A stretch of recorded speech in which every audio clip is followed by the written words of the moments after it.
Apuesto a que muchos de nosotros hemos visto alguna vez una película como esta o esta, o cómo olvidarnos de esta.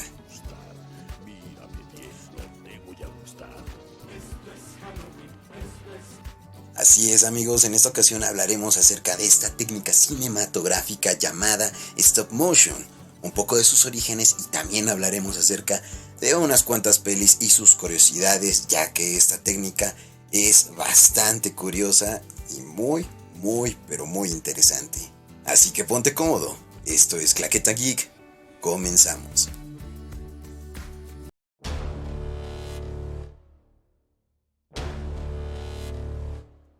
Para dar inicio a este tema, vamos a empezar por definir qué es el stop motion. Un stop motion es una técnica de animación que consiste en aparentar movimiento en objetos estáticos realizando una serie de imágenes sucesivas.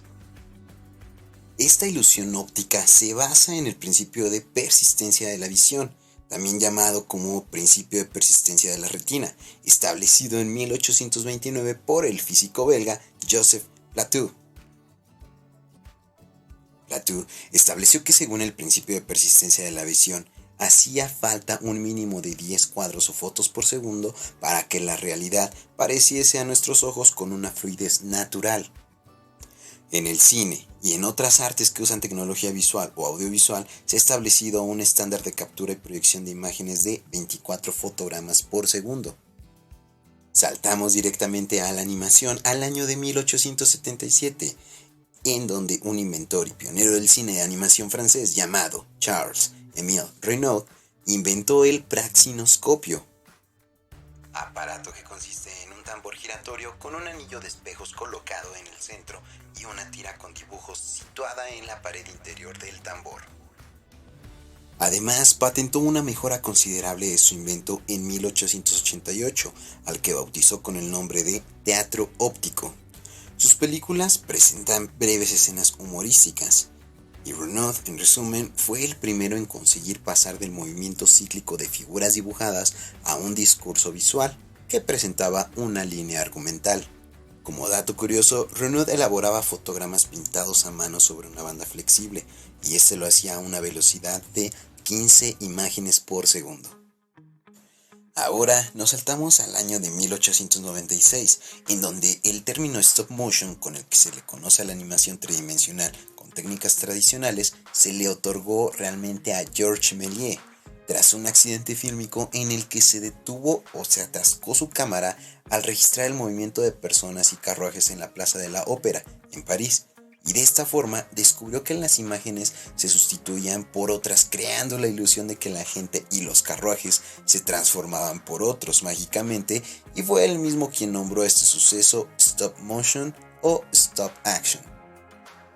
Si bien esta técnica ya estaba siendo muy aplaudida en esa época, fue en el año de 1933 en donde se perfeccionó con la película de King Kong, en donde nos mostraban un monstruo de 16 metros creados con stop motion, y se perfeccionó ya que hicieron uso de la animatrónica, en donde emplearon mecanismos robóticos o electrónicos. Fue Willis O'Brien, especializado en este sistema con películas anteriores de dinosaurios, el encargado de manipular las maquetas y los muñecos, de cuyo resultado fue este.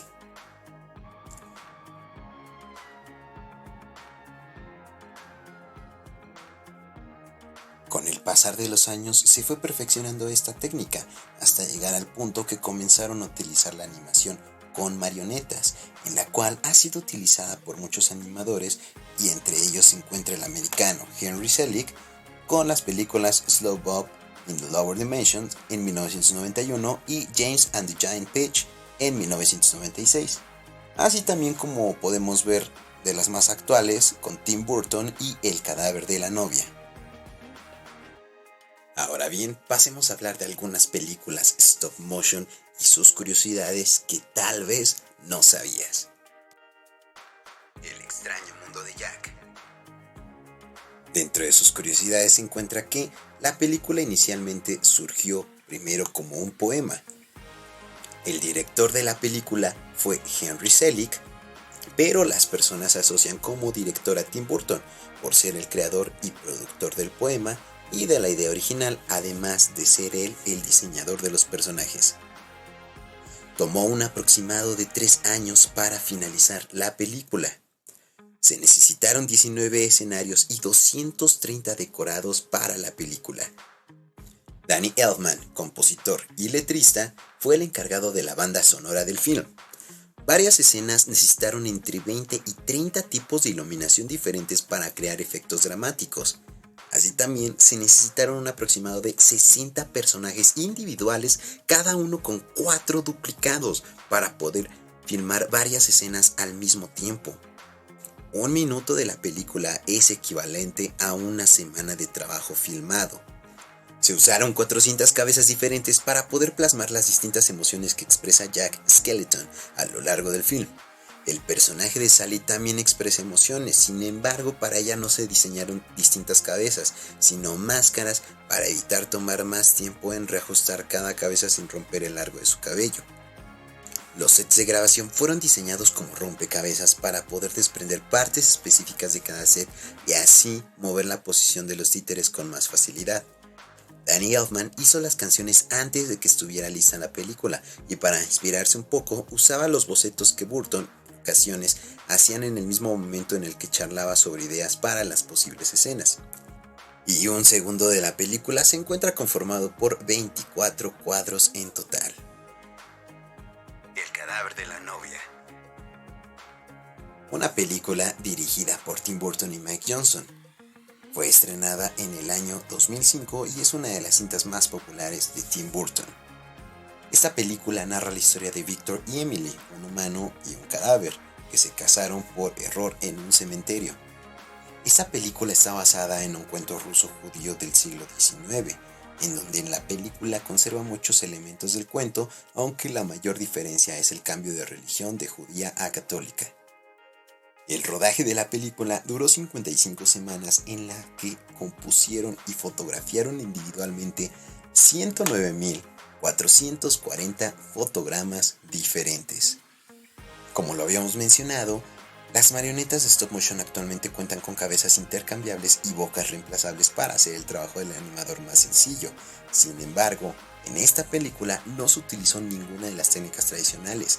En la película del cadáver de la novia se utilizaron cabezas con un mecanismo de relojería controlado por llaves ocultas para lograr un control milimétrico en las expresiones de los personajes.